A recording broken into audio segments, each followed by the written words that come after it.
Hello and welcome back to the Villa Filler podcast. I'm here, as always, with my good friend Dan Wiseman. Dan, how are you doing, mate?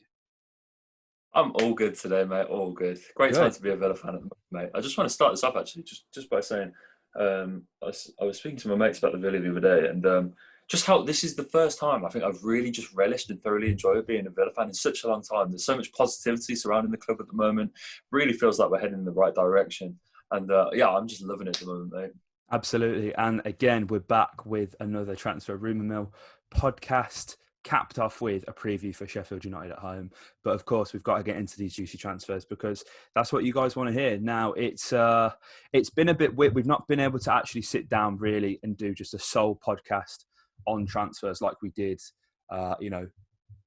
in August, because one, we had a bit more time just with our schedules, and two, transfers are happening so fast for Villa that it's just not made sense for us to. We've not had the time really to address them solely. So yeah, this is going to be a bit of a mixed podcast for you guys. But obviously, there's a few interesting rumours that have come about really. The first of which, Dan, again, this is kind of stuff from Twitter, so. Take it all with a grain of salt. We're by no means in the know with these transfers. But yeah, first of all, we'll get things underway with a strange one, Ross Barkley. Now, he is a player who, I'm sure you're all aware of Ross Barkley, but I think a lot of people are actually unaware of how good Barkley actually was when he burst onto the scene at Everton, and he really was that kind of main man. And when you look at what the player we see at Chelsea, he is, I don't want to say the shadow is for myself, but it's definitely not the player that I think Everton fans and England fans were promised that Ross would be. So it's a bit of an interesting one. Can you believe he is only like 25 years old as well? It seems like this Yeah, that's guy's been around crazy. forever. But yeah, Ross Barkley obviously plays for Chelsea now, which you may have forgotten because he doesn't really play a lot. It's a weird transfer, Dan, and I think it'll be quite telling if we sign Barkley, what it means for certain players in certain positions, that being Jack Grealish, really. Yeah, I think it's one of those where it's come about mainly because of the bookies. Mm. All of a sudden, the other day, in like the last 3 days, we are now like the outright favourite to sign Barkley this window. And there was a couple of bit of the papers, a few different journalists and stuff like that. We're now 7-2 to sign Barkley. We were 14-1 just 3 days ago. Wow. So it's just generated this incredible pace. I watched him play a little against Brighton and stuff like that, and there are still things I really admire about his game. You know, when he puts on an England shirt, he morphs into prime Lampard. I don't really Yeah. understand how he does it. It's quite remarkable, really. Every time he plays for England, he's so impressive. But for Chelsea the other day, he's still got that really nice ability to just drive at defenders. And when he gets the ball on the turn in the midfield, and he gets around the midfielders, and it's him, and he's got options ahead of him, and he's running up against the back line. I still really like what he has to offer. He's still got a little nous for goal as well, which I think, given how he was at Everton, he spent 13 years there at Everton, and he moved to Chelsea for about 15 million. It wasn't that much back in 2018. It's a 5.5-year deal as well. He's on at Chelsea, which is quite important to consider. And all I'll say, mate, is when Chelsea are bringing in all of the players that they are, you'd be a fool to think that they haven't got to let some go as well. And I think, given they've signed Havertz, who essentially plays Ross Barkley's position, and Ziyech as well, yeah, exactly. And Ziyech as well, who predominantly will play on the right, but can drop into those central areas as well. I think we could probably get him for a cheaper fee. And I think Chelsea would probably be happy to accept that as well. Yeah, it's a strange one because, as I kind of alluded to there, I think it depends if we sign another winger. At this point, we're still waiting on Rashica. Traore seems all but confirmed. So, if we're not getting either one of those, then it looks like Grealish will be on the left, which if you guys saw the little Grealish v Maddison FIFA stats video that Sports Bible did, you'd see he's not too keen on playing on the left. It was all kind of in jest, but he made his feelings well known that he prefers to play in the middle, and it's in fact Dean that likes him on the left, which you can't argue with the goal contributions, as we've said many a time. So if Jack is playing on the left, then I can see this transfer potentially happening, because I think we probably still need a signing in the midfield. I'm absolutely gutted that our guy Weston McKennie went to Juventus, but I think that that was always maybe a bridge too far for Villa in terms of competing with Juve for a player. Not that. You can't blame him for wanting to go to Turin, but I think we need another midfielder if Jack isn't going to play there. So I can see where this makes sense. He is a very attacking midfielder, as you say, for England. He's insane. There's nothing else. Like, it frustrates me every time I see him, because I look at him and obviously I believe Jack Greely should be starting ahead of Ross Barkley. There is no doubt in my mind that Jack Grealish is a better footballer than Ross Barkley. But what he offers for England is quite strange, really. And I guess you can't complain with it with the goals he scored. But looking at his record in the Premier League, he's made 201 appearances, which is quite a lot. Most of them will have been for Everton, scoring 25 and assisting 27. Again, doesn't look great, but with context, a lot of them will be substitute appearances for Chelsea. He won't have necessarily got a lot of minutes. So, but there's definitely a player in there, and if the fee is right, then I don't see why why a deal can't be struck. I think the wages may be a stumbling block. Obviously, as you alluded to, he's on a 5-year deal at Chelsea, which is probably quite lucrative for Ross, to stay in Chelsea. So I don't know. I think if a deal can be made, I certainly wouldn't turn my nose up at the signing. But I think, as we were kind of alluding to off air, it's whether he would fancy, being a bit of a rotation player. I'm not sure, because, that's essentially his role at Chelsea. So, it'd be interesting to see. As I say, it all really depends on where Grealish ends up in terms of a position and what Villa are doing in terms of a winger. Yeah, absolutely, mate. But it's all very context dependent. I think this might be one of the deals that's better suited to being a loan. Potentially with an option to buy or a view to buy, because you wouldn't want to pay up front and sign Barkley on it, and because at the age he is, he'd want a lengthy deal. And whilst I think he does actually fit the bill on what we are looking for. So, he's 26 years old with a bank of Premier League experience.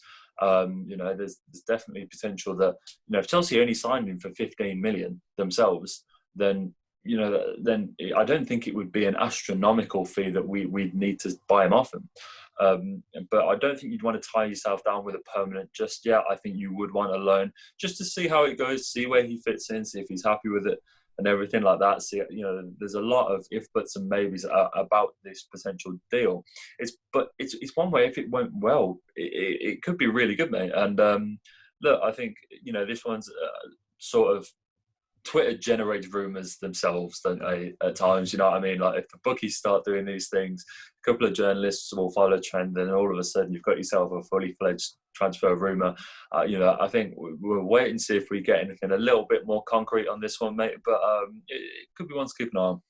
Another one, a similar kind of profile, I guess. Another Argentinian that we're looking to add to the ranks. And I never thought I'd see the day where Villa have a Southern American contingency within the squad. But Buendia of Norwich is allegedly available for as little as 10 to 15 million pounds, which, I mean, we all know that the Norwich owners aren't the richest, and that, Norwich are quite smart in how they recruit players and are able to flip players for a profit.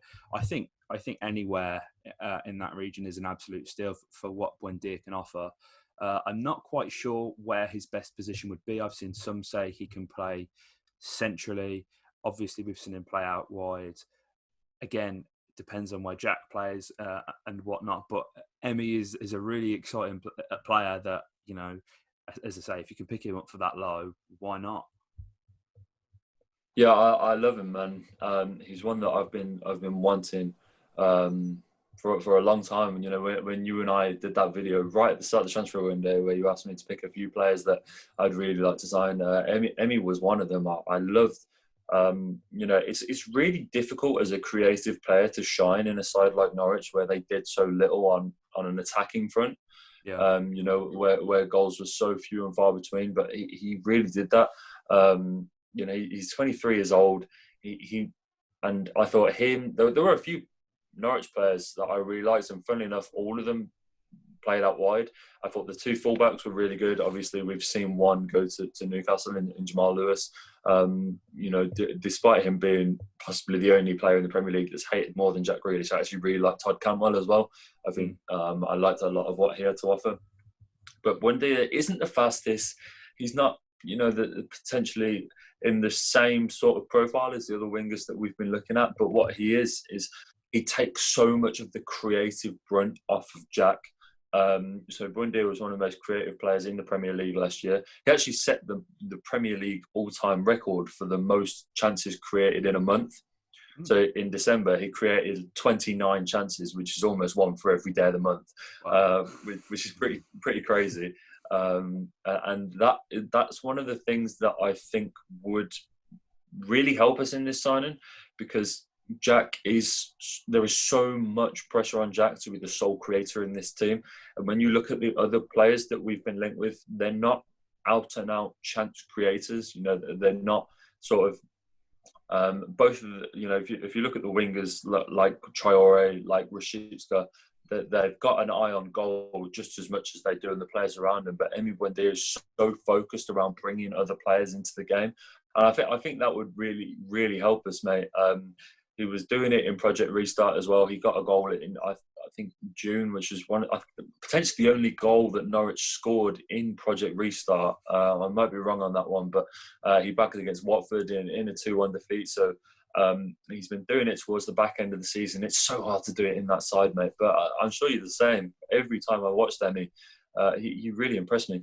Yeah, he's the kind of player that gets you on the edge of your seat and you're just excited to watch because you don't really know what he's going to do next. Very creative outlet, and I think would thrive. You know, the way that Dean Smith likes to play. We've seen how good he was in the Championship as well when Norwich were allowed to play their kind of, you know, very attacking, fluid football.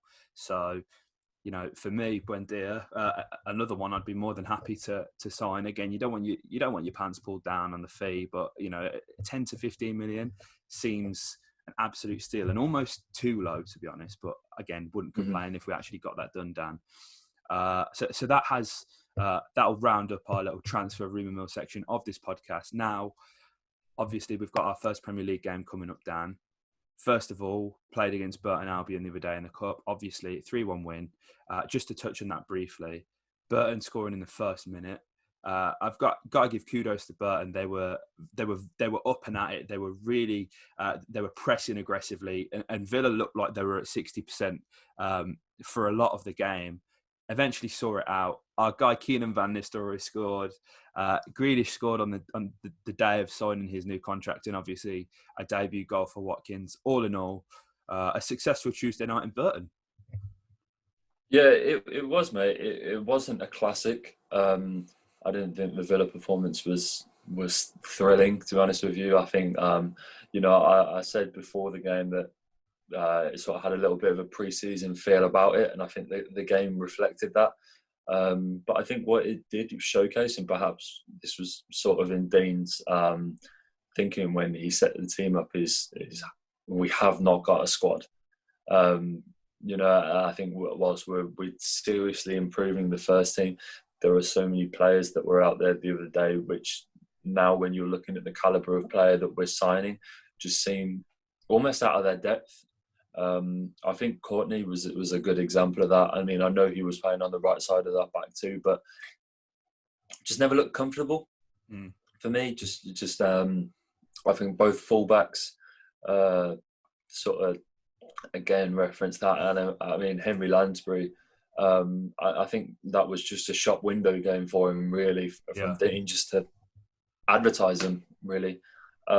But we got the job done. It's good to see another goal for Ollie as well. 2-2 now for him. Obviously, could have got a hat trick, I thought, with the chances that came his way.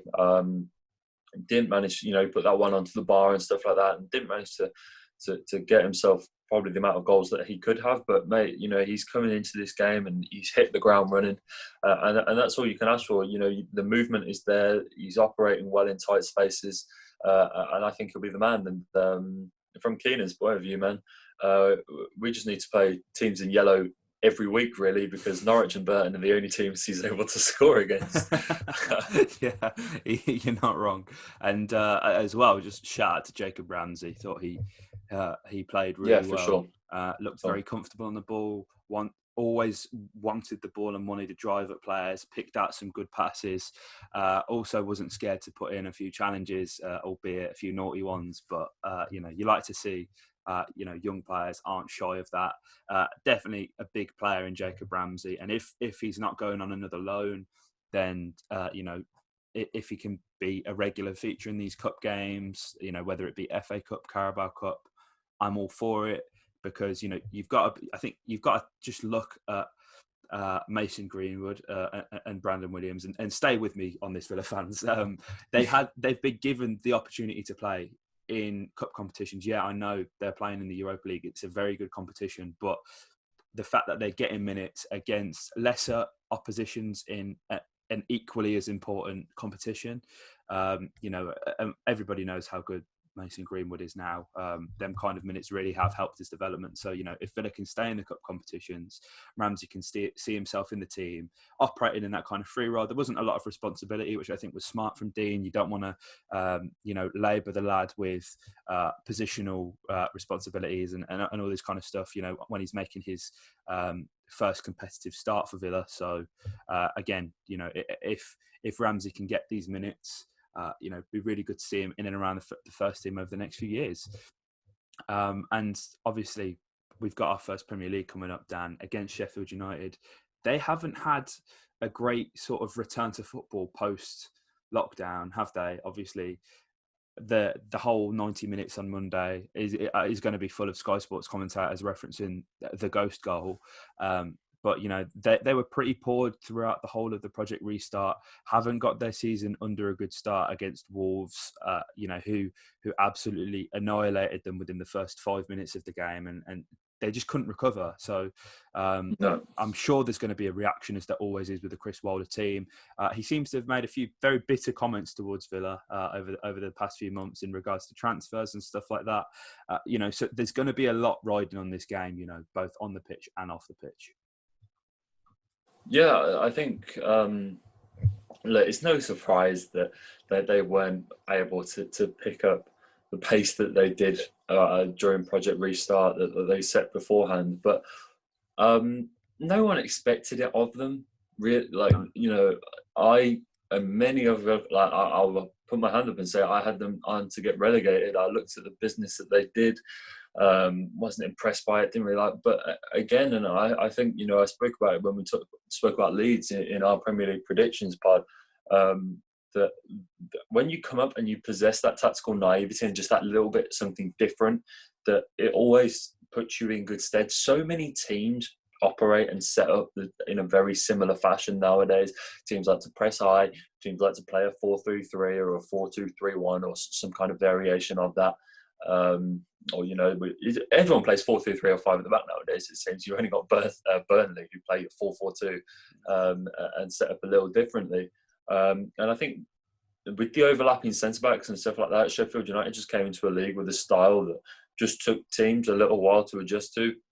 I think when you took the fans out of Bramall Lane and the momentum was stopped because of the break in football, it's no surprise that things slowed down a little bit like that. I don't think the alarm bells are quite ringing for Sheffield United just yet, but they won't be finishing in the top half this season. But hey, they surprised me last season, so who's to say they can't do that again?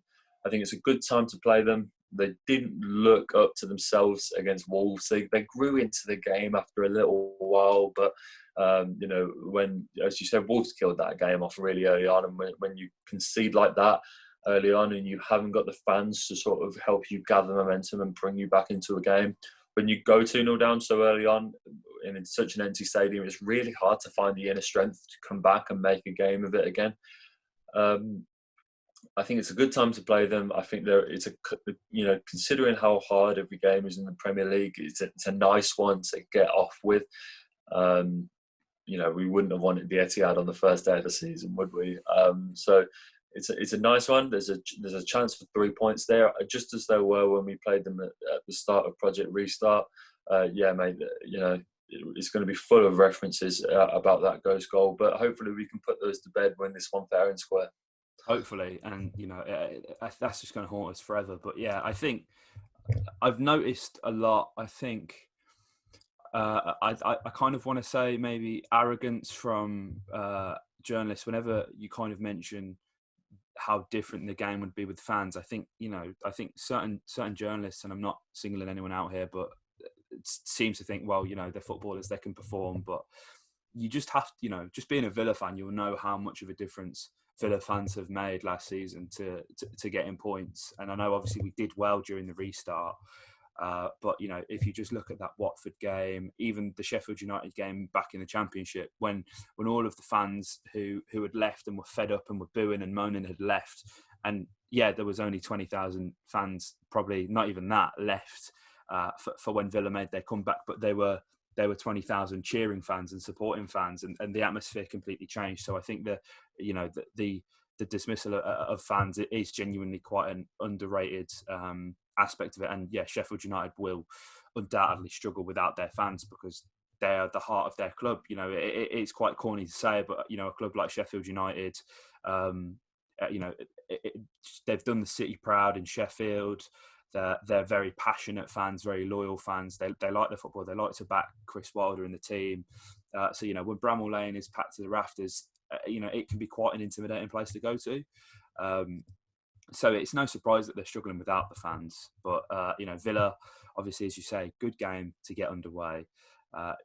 Can I ask you, Dan, for a score prediction? Obviously, we've seen how well Villa did in pre-season, but then maybe cast a few, sort of doubts after watching the Burton game. Eventually, got the job done. It's going to be a really hard one for anyone to predict. So I'll give you my prediction as well, just so as it's all even. I'm going to say a 1-1 draw. I think, I think that would be, I think it's going to be really tight, mate. I can't see us keeping a clean sheet.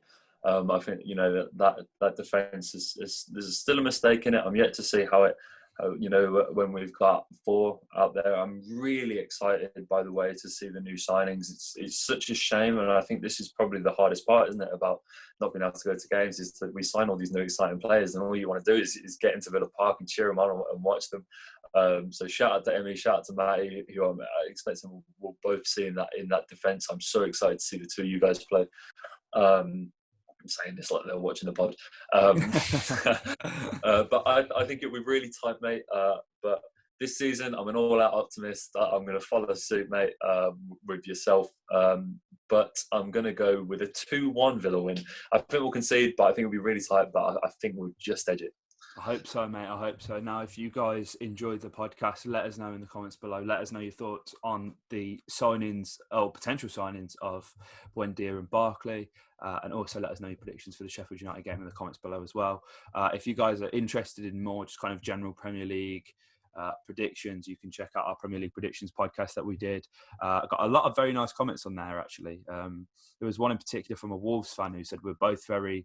we know a lot about football, which we really appreciate, but I think he was just saying that because you had put Wolves to finish in the top 6. Either way, we appreciate the comments. We do like to do our research over at this podcast. Me and Dan watch a lot of football as we do other sports. So yeah, we like to hopefully try and provide that extra bit of knowledge and insight. I'd hate to sit here and just go, Sheffield United are crap. We're going to beat them 10-0 up the Villa, because that's... No one wants to listen to that. I mean, there probably is a market for that, but that's not what we're trying to do. But yeah, again, I'd just like to reiterate the point. Thank you guys for all the support on the channel. We're close to 2,500 subscribers, which is absolutely mental, which I think we'll absolutely reach that by the end of the month. So thank you guys for the support. Like the video, comment your thoughts below, and subscribe for more content of the Villa. The fulfilling this got potential. It's a main man, a hero. He's the main leader of the gang. Chester. Chester. Chester. He's the main leader of the gang now. Chester.